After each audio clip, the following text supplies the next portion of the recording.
And then we have Mary Loretta. And we have Lawrence of Del Rio to sing for us. Lawrence of Del Rio.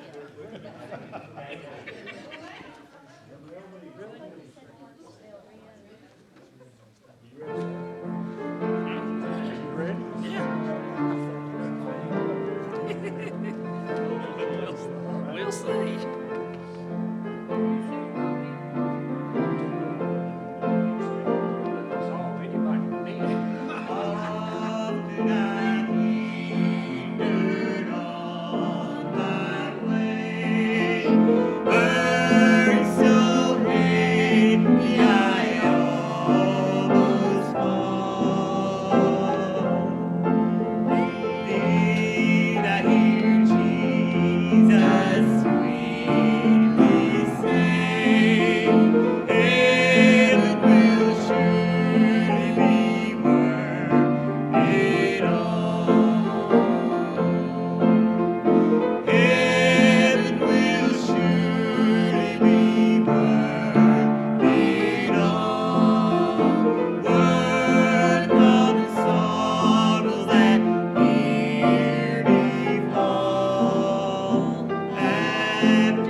job, guys.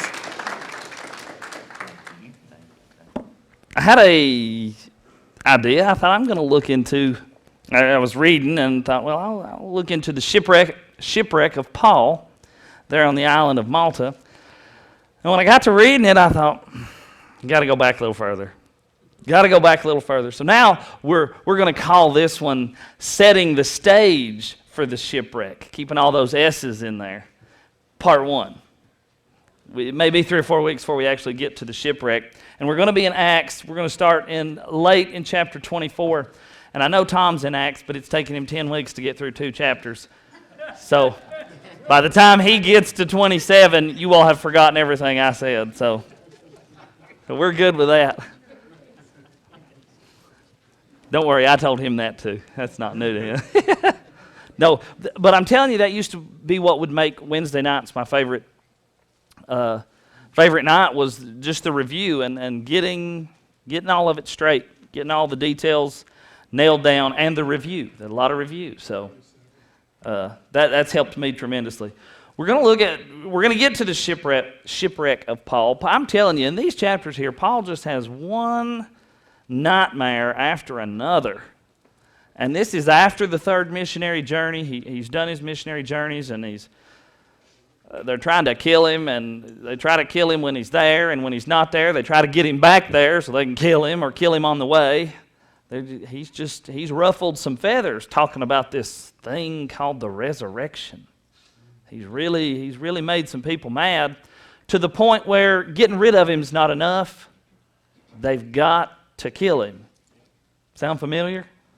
You know, getting rid of this man's not enough. We've got to kill him and end this now. So when we're going to start here, and I'm going to read through chapter 25, most of it. Yeah, well, probably all of it. I like to do that. In the Old Testament and in the book of Acts, I won't call them stories, but they read in that manner. There's a lot of information we can pull out. If you come across something that is like, what does that mean? Just raise your hand and say, what does that mean? And if I don't know, I'll have you ask Michael. He's ready.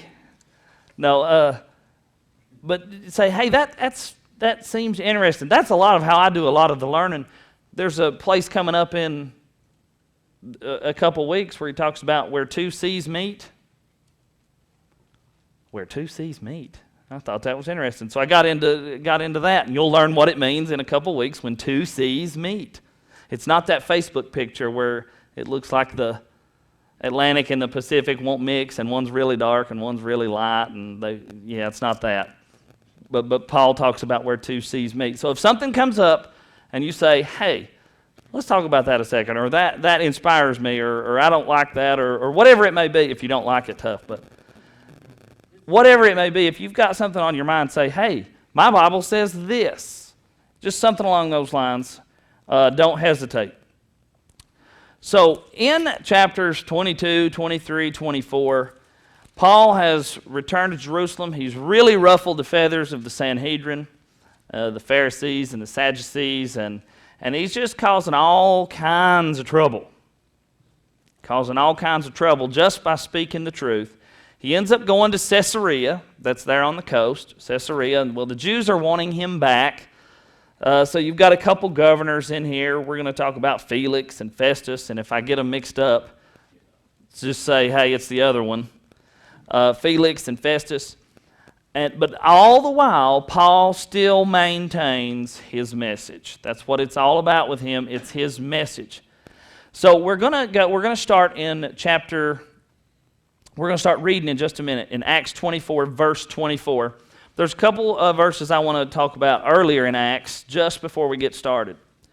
And one of those is Acts chapter 9. You don't have to turn there if you don't want to. Acts chapter 9 and we'll start in verse 13. Or we'll start in 11. So the Lord said to him, that would be, yes, that's Paul there. Arise and go to the street called Straight, and inquire at the house of Judas for one called Saul of Tarsus. No, this is not Paul. This is about Paul. Sorry, I cut the picture off there. This is an Ananias. And in a vision, he had seen a man named Ananias coming in and putting his hand on him so he might receive his sight. And Ananias is like, excuse me? He says, Lord, I have heard from many about this man, how much harm he has done to your saints in Jerusalem. And here he has authority from the chief priest to bind all who call on your name. But the Lord said to him, go, for he is a chosen vessel of mine to bear my name before Gentiles, kings, and the children of Israel. For I will show him how many things he must suffer for my name's sake. He did not tell this to Paul. He could have relayed the information to Paul, but this man knows that Paul has in the cards for him to stand before kings. To stand before Kings. I think it is a great honor for some of these. Southern gospel music doesn't get a lot of recognition, you know, in the grand scheme of all of gospel music. But it seems that any time that something needs to be done in Washington, or, you know, people want to go through these delegates and they need somebody, they call on these Southern gospel artists to go and preach the gospel in front of the leaders and I won't say rulers, but the leaders of this nation. And I think that's so cool. What an honor that would be to go and speak before a lot of people you know don't agree with you. I mean, you know that going into that. So there's been several times here in the past few weeks that some Southern gospel artists, some local around here, have gotten to go to Washington and talk in front of leaders. Would you be ready to do that? Wow, I think it would be awesome. I hope I'd be ready. If they called right now, can you go? Yes, let's go. I want to go talk to those people. In Acts chapter 23, this is right in the middle of Paul causing all his trouble. And we'll start in verse 10, and it says, and there grows a great dissension. The commander, fearing Paul might be pulled to pieces by them, commanded the soldiers to go down and take him by force from among them and bring him into the barracks. But the following night the Lord stood by him and said, be of good cheer, Paul, for as you have testified before me in Jerusalem, so you must also bear witness in Rome. Acts 23, verse 11. You must bear witness in Rome. Fear not, Paul, I am not done with you. Be of good cheer. Be of good cheer. Hey, why would Jesus say, be of good cheer? Were things accommodating for Paul? No. Well, if you don't have an answer, I'll give you one. That's my third point tonight. We'll figure out why Paul is told, be of good cheer, Paul. And it all has to do with what Paul stood for. Go to Acts 24. We know, and that's the theme running through all these three verses, Paul has to go to Rome. And when we look at it, there are a few verses in these chapters that you almost feel sorry for Paul. You're like, man, what a bad break. What a bad break you got here. Or Paul, why'd you do that? Were you trying to force God's hand there? No, he's not doing that. God has commanded and God has ordained that Paul must stand before Caesar. A wicked one at that. Paul has to stand. So we're gonna set the stage here. Acts 24, verse 24. Paul is dealing with Felix and Drusilla here, and after certain days, in the city of Caesarea, and after certain days when Felix came with his wife Drusilla, which was a Jewess, he sent for Paul and heard him concerning the faith in Christ. That was Paul's sole mission. This is also a ruler, governing man. And as he reasoned of righteousness, temperance, and judgment to come, what's the next two words? Felix trembled and answered, go thy way at this time, for when I have a convenient season, I will call for thee. Now that's a sermon all in and of itself, but what Paul's doing here, he's calling this man out. History tells us that Felix stole Drusilla from another man.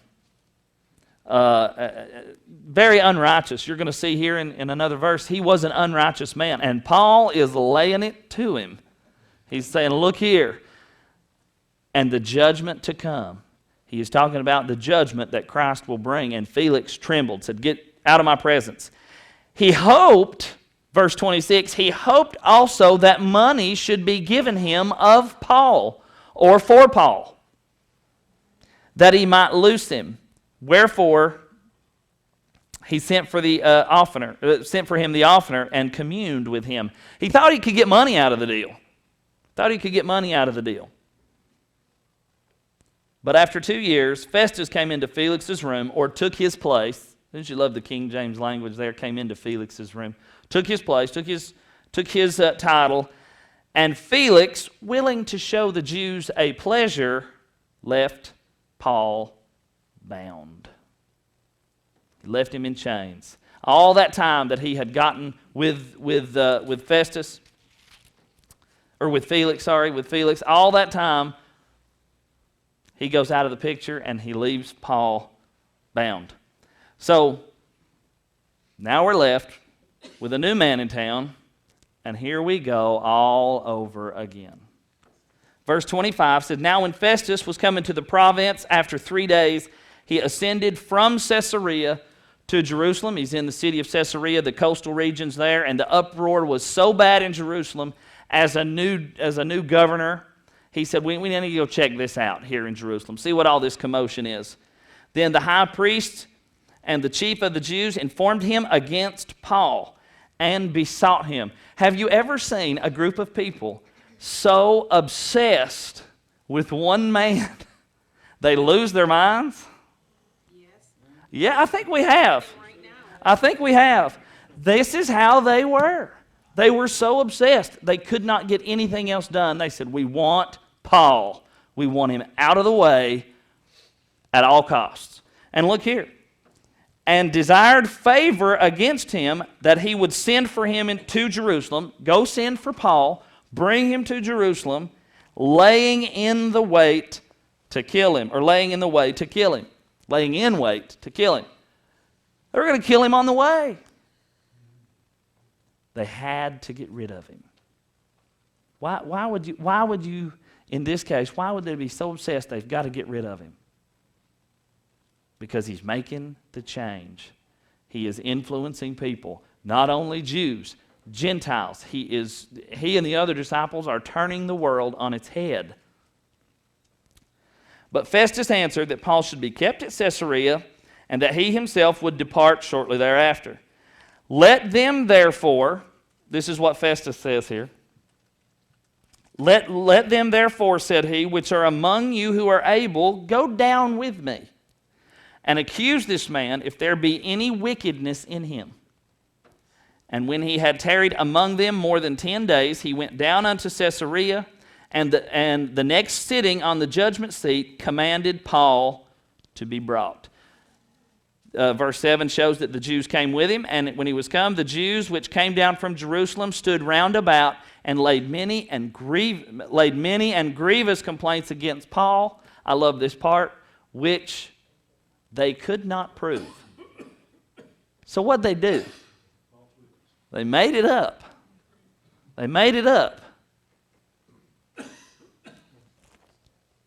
While he answered for himself, neither against the law of the Jews, neither against the temple, nor yet against Caesar, have I offended anything at all. He had done nothing wrong against anybody. He was just preaching the truth. That was it. Imagine living in a world where you fear for your life. Most missionaries. Lots of people in this world do fear for their lives, the lives of their families, the lives of their children. Thank God we're not in that shape yet. He says, verse 9, but Festus, willing to do the Jews a pleasure, answered Paul and said, basically, will you go to Jerusalem and be judged of these things before me there? Then said Paul, I stand at Caesar's judgment seat where I ought to be judged.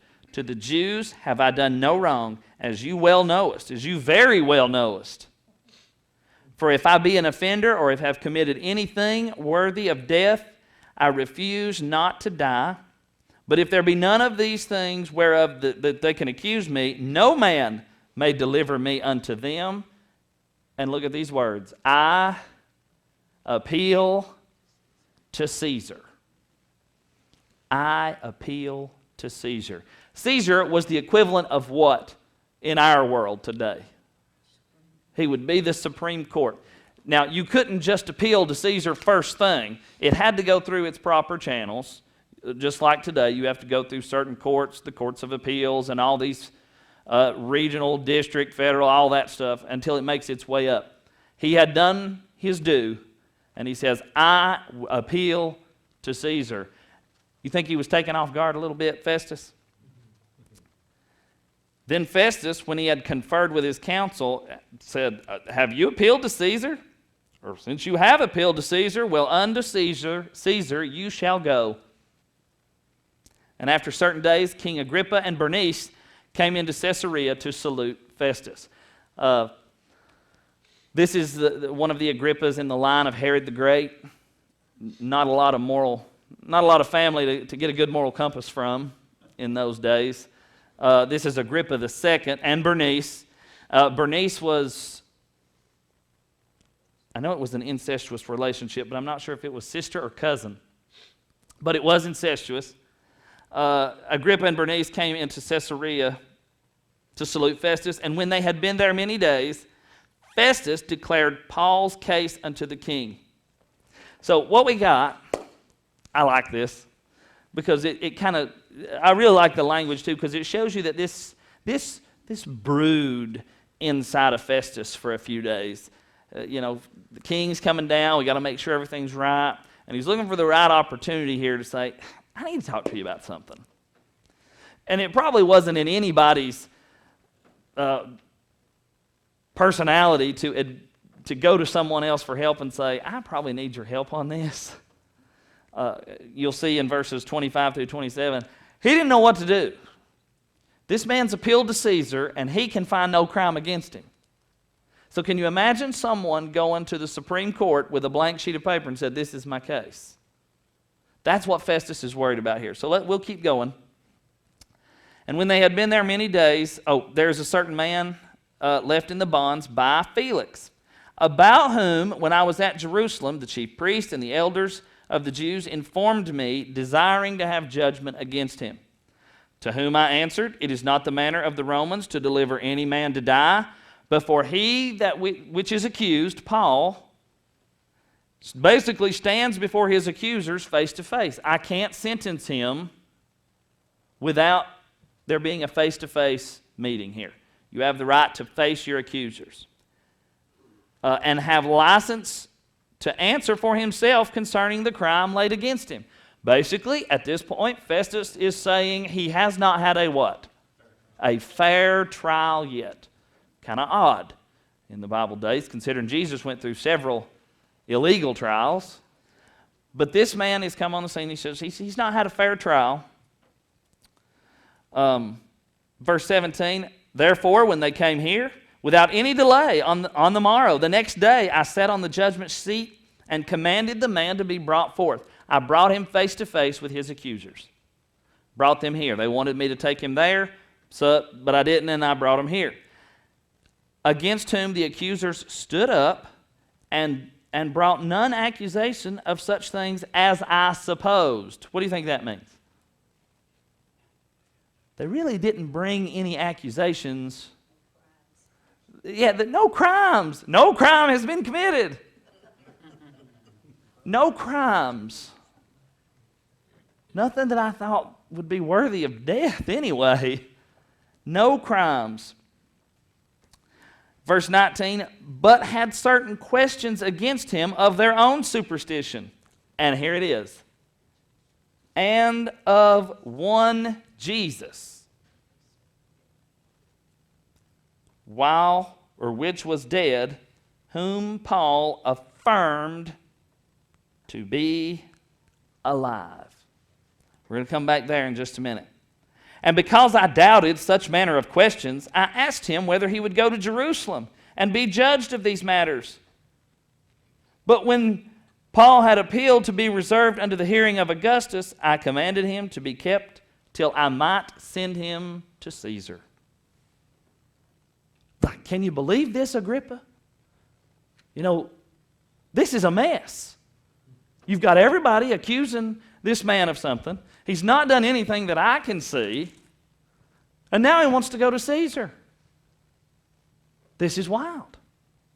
Then, verse 22, Agrippa said unto Festus, I would also hear the man myself. Tomorrow, said he, we shall hear him. And on the morrow, when Agrippa was come, and Bernice with great pomp. When I read that, I thought about Herod coming in the play over there, the music playing. That was the scene that went through my head. And was entered into the place of hearing with the chief captains and principal men of the city. At Festus' commandment, Paul was brought forth. We're not going to get to the argument, but we are going to get to just the very beginning of it. And Festus said, King Agrippa, and all men which are here present with us, you see this man, about whom all the multitude of the Jews has dealt with me, both at Jerusalem and also here, crying that he ought to live no longer? Can you see that? They're crying for this man's death. But when I found that he had committed nothing worthy of death, and that he had appealed to Caesar, I have determined to send him. Look at this verse right here. This speaks volumes. Of whom I have no certain thing to write unto my Lord.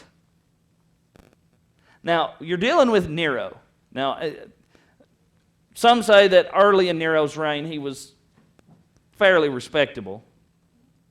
By the end, he was not at all. But you've got this man. To get an ear with Caesar probably took a lot. Probably took knowing somebody. Well, Paul has appealed to Caesar, and this man who's going to send him has no charges to write. He has nothing to fill out. It's like going to the principal's office for no reason. They're going to be pretty aggravated that you're there. What are you here for? I don't know. I didn't do anything.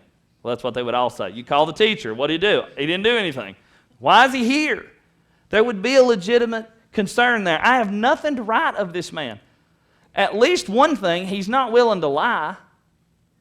He's not willing to lie about it.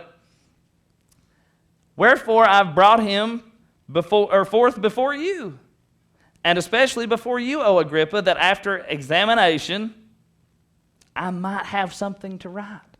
Maybe we can go a little deeper. Maybe we can hear from more people and find a better story to tell the Caesar.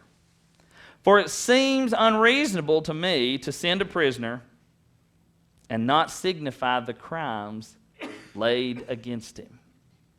You send Paul to Rome to stand trial before the man, the most powerful man in the world.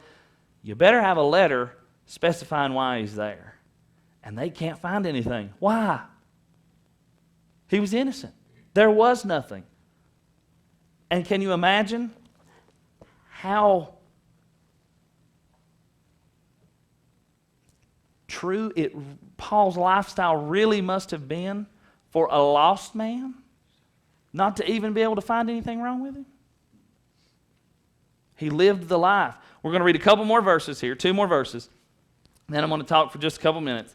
Then Agrippa said unto Paul, Agrippa said unto Paul. Now listen here. Paul's a Roman citizen.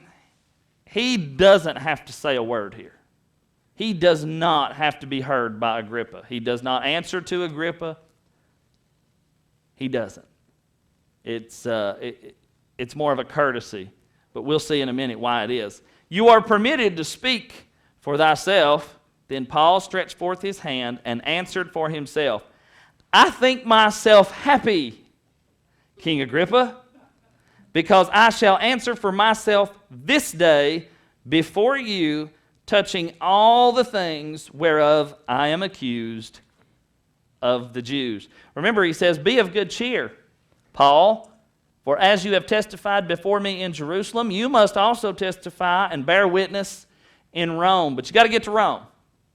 You got to get to Rome. So let's look at 3 different verses here. And if there's another one you want to talk about, you might have time before 7 o'clock. I don't know. I know that's a lot of reading, but I wanted you to see what all's going on here. How aggravated Festus really was by not being able to put pen to paper and write out a crime against this man. So let's look back at verse numbers. We'll look at 10 and 11. Verses 10 and 11. Then said Paul, I stand at Caesar's judgment seat where I ought to be judged. Moving on down to 11. I refuse not to die if I've done something worthy of death. But if none of these things are true, No man's going to deliver me unto them. I appeal to Caesar. Is that a cop-out? You know, some people might think it was. I'm not dealing with this. I appeal to Caesar. Well, if you've not done anything wrong, why appeal to Caesar? Are you trying to force God's hand? I don't think so. And I think sometimes in this life, we do try to force God's hand or try to guilt gets the better of us.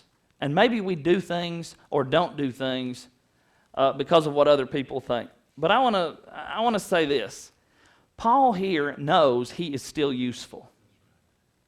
He knows he is still useful. And while some may see it as compromise, he's choosing not to take himself out of the picture yet. He's choosing, let me put it this way. There are things that we could all do, probably, one time and be a witness one time. But if we did, we would lose the remainder of the witnesses that we have. Just for the sake of a one-time boldness, maybe because someone guilted you into it, maybe because you think that's what needs to be done, but you need to approach your witnessing with tact. Listen, I know people, I have heard stories of people who have prayed that you dream about hell so you'll get saved. And I'm talking mean. Mean. Now, while all intentions are good and you want that person saved, you have lost every remaining opportunity to witness to that person by taking that one shot. What I'm saying here is Paul, and you'll see in the next chapter what it cost him. He appealed to Caesar because he knows he can be useful. He's got to stand before the king and testify. Now, if Paul doesn't do this, is God wrong and he's not going to Rome?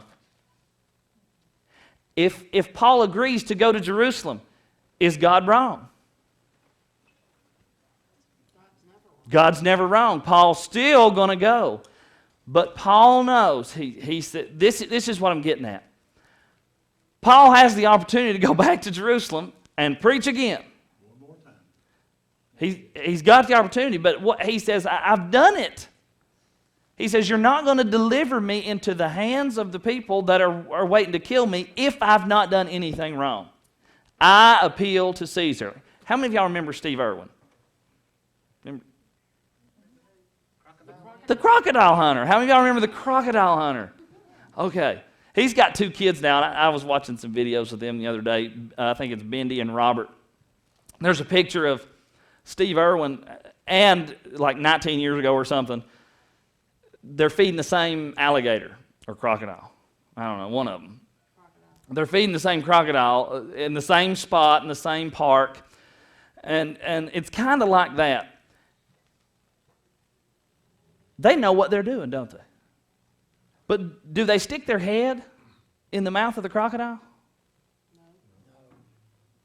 They know the crocodile. They know what he's going to do. They know they don't like to eat humans, but they're still not going to stick their head in the mouth of the crocodile. Paul knows he's going to Rome.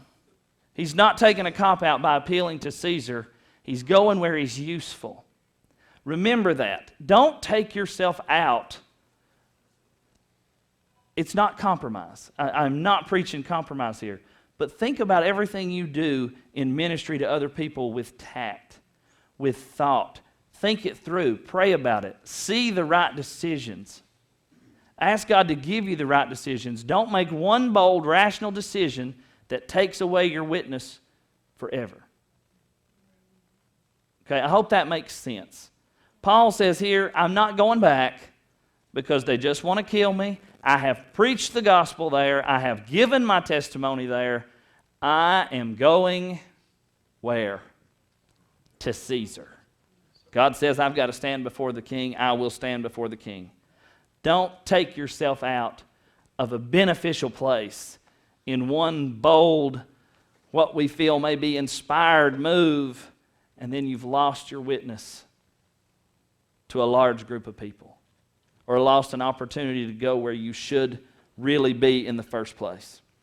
He says here, so remember that, and then add it to this, verse 19, but had certain questions against him of their own superstitions and of one Jesus. That was the kicker here. That was everything that changed this. Your arguments, your witness, everything needs to be centered on Jesus. Not legalism, not anything other than that when you are witnessing to people. Yeah, Paul let it be known to Felix. I didn't get my F's mixed up there. Felix and he let it be known to Felix, this is what's happening, this is what you're doing, and the judgment of God is coming because Christ is coming back. He's still preaching the gospel. He puts everything with Jesus. And because of Jesus, the world turns against him. It causes bewilderment. This man's like, are you kidding? This resurrection from the dead? It causes outrage and anger. And we look at ourselves and go, why would we subject ourselves to that? Because it's the right thing to do. It is the right thing to do. And last but not least, because it's 6:57, I love these verses. Then Agrippa, chapter 26, verse 1 and 2, then Agrippa said unto Paul, you're permitted to speak for yourselves, as if he truly had authority over Paul, which he did not. And Paul knows that. Paul knows he's a Roman citizen, and that man has no authority over him. But you know what Paul does? Paul says, all right, I'm going to be of good cheer. Why? Guess what Paul's about to do? Oh, you know what Paul's about to do. He says, I think myself happy, King Agrippa, because I shall answer for myself this day before you, touching all the things whereof I am accused of the Jews. Has he already defended himself? How many times up to this point? Countless. Once before the Jews. Once before Felix. Festus. And he says, guess what? I get to do it again. I get to do it again. I am in, you'll see in the next chapter, he says, I wish you to be every way just like me except these bonds. He's doing it so he can preach the gospel one more time. There's a song out there, I love it, and it would be Paul's theme song. He says, I just want to tell it again. I'd just like to tell you again. And look at all the people. I'm going to do a head count of all the people that I know that in these 3 chapters he gets to witness to. I'm just going to tell you again. We've got to be happy. Be of good cheer, whether we're in a good place or a bad place, but the opportunity comes along to witness and to minister and to tell somebody through a tract, through a song, through a text message, whatever it may be. Little things. Don't take yourself out of situations where you can benefit somebody. Be tactful, be thoughtful, be true, and be excited. Well, even if when you are of God-centered, Christ-centered, I think that be of good cheer, it's the peace. It is You the have peace. Peace inside of you, regardless of what's going on around you. When you have Christ in your heart, the peace is there. Because we have promises. Right. Paul was assured that he was going to Rome. He was assured. He knew he was going to Rome. Do you have an assurance that you'll make it to next Sunday? No, we don't have that. We don't have that assurance. But we do have the assurance that we go where? To heaven, no matter what. No matter what. If we are saved by the blood of Christ, we have that promise. There's nobody that can take that away. No circumstance that can take that away. So why not be of good cheer? Paul didn't enjoy his bonds. He enjoyed the opportunities that they brought to minister and witness, but he says, I wish you could be like me except these bonds. If Paul could choose, Paul was human, do you think he would have chosen to be, if he could be just as effective? If he could be just as effective, do you think he would choose bonds or no bonds? No bonds. If he could be just as effective, he would of course choose no bonds. Wouldn't you? Yeah. Newsflash. We don't have any bonds, and we can be just as effective. We can be. We can be that way. Starting at home and moving out. There was a lot riding on Paul going to Rome.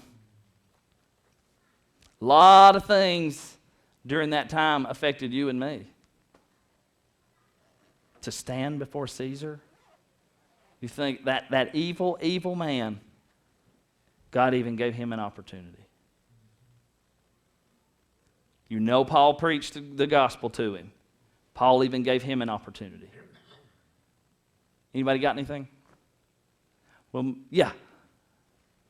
Paul is going to go to Rome, but in this chapter he's talked to 2 governors and a king already, and probably all the courts.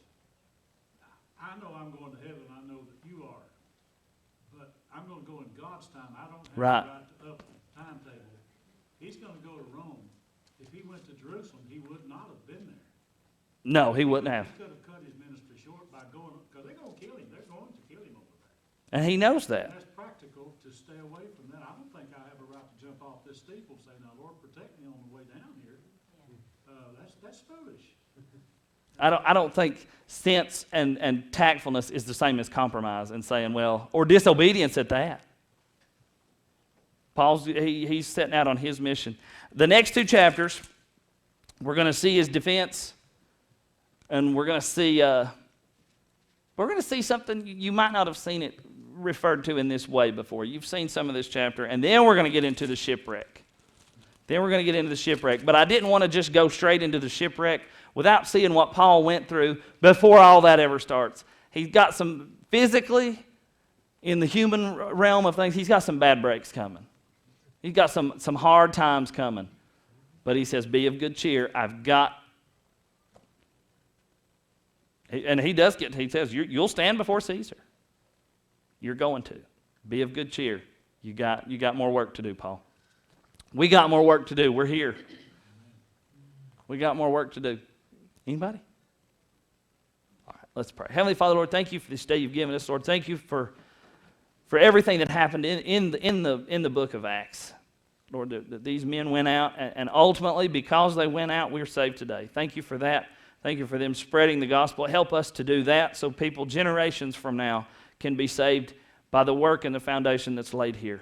Help us to be where we're supposed to be. Help us to be sensitive to what you would have us to do. Help us to do it and pray about what needs to be done. And Lord, help just to listen to you, to be spiritually sensitive and let you guide us. Lord, I pray that you be with us as we leave this place. Protect us and bring us back again. Lord, we ask your forgiveness for all that we do wrong. Lord, the things we know that we do and the things we don't even know we do. We ask you to forgive us and get us back into a place of fellowship with you each and every day. We thank you that your mercies are new every morning. And we thank you for your Son. I ask that you be with us in all things in Jesus' name. Amen.